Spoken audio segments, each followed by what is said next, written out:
Oh, welcome back. So, exercise 3 in this complex, 4 in all, and there's actually 5. I'm going to give you a bonus. I'm going to give you the reverse windmill out of the goodness of my heart after this. Why? So that you've got some extra stuff to play around with.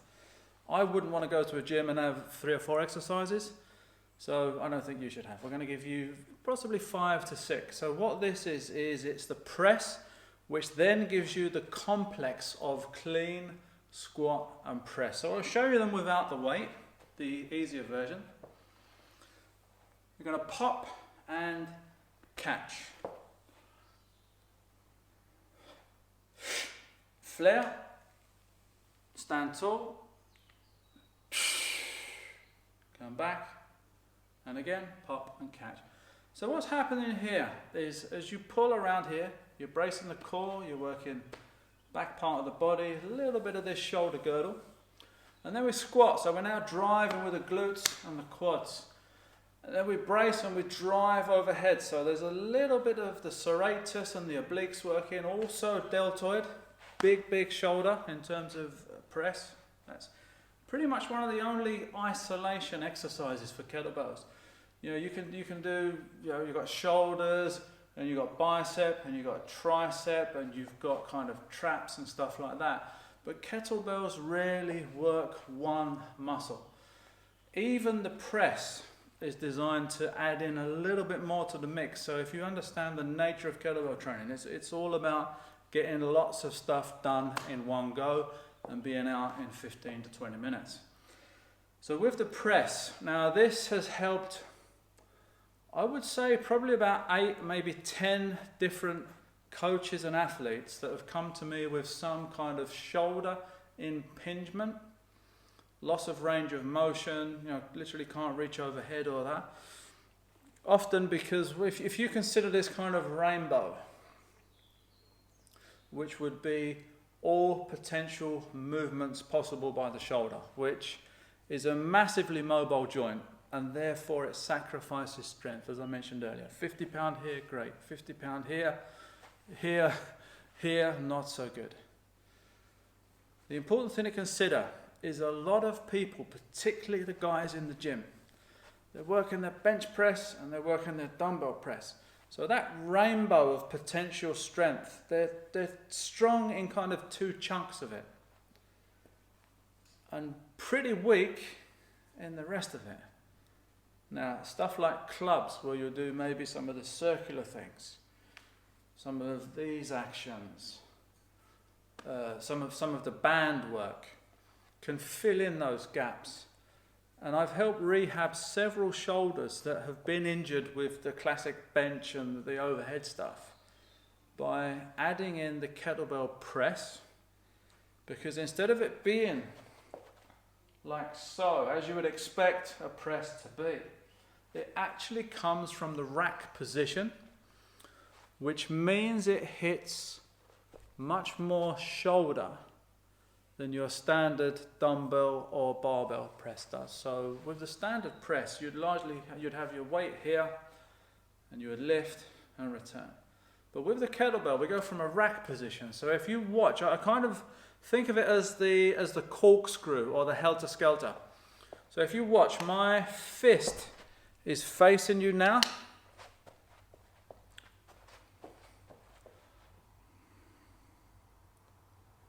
And now my fist is facing away from you. So what's actually happened is, instead of me just driving up with this, I've engaged all of that as I've pushed with rotation. So what's going on there? Instead of pressing from one fixed position, from that rack position, we squeeze out, like literally like a corkscrew.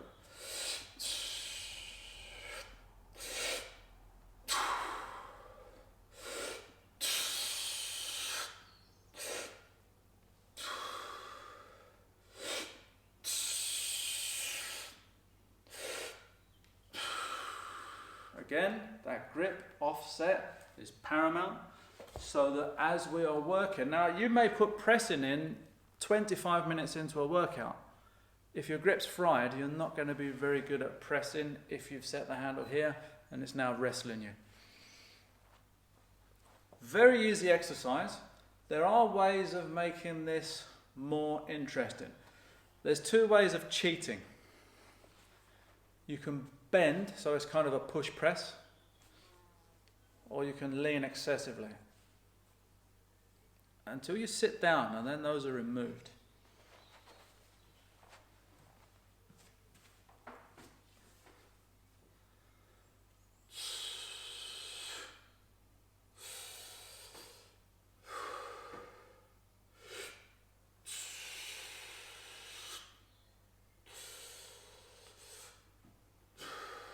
So a great variation there is to remove the ability for you to make it easy and cheat a little bit. We all do now and then. I've even been guilty of that. You kind of a little bit of, you wangle it and you get that assistance. But when you're true to yourself and you really focus on the goals, you realize that cutting corners doesn't serve you. Pretty much in all walks of life, not just in the gym. So how can you then enhance that press further? You can sit on the floor, like so,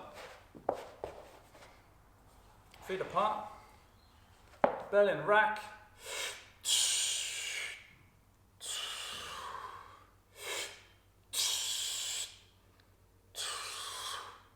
so there's just a couple of variations there on the press.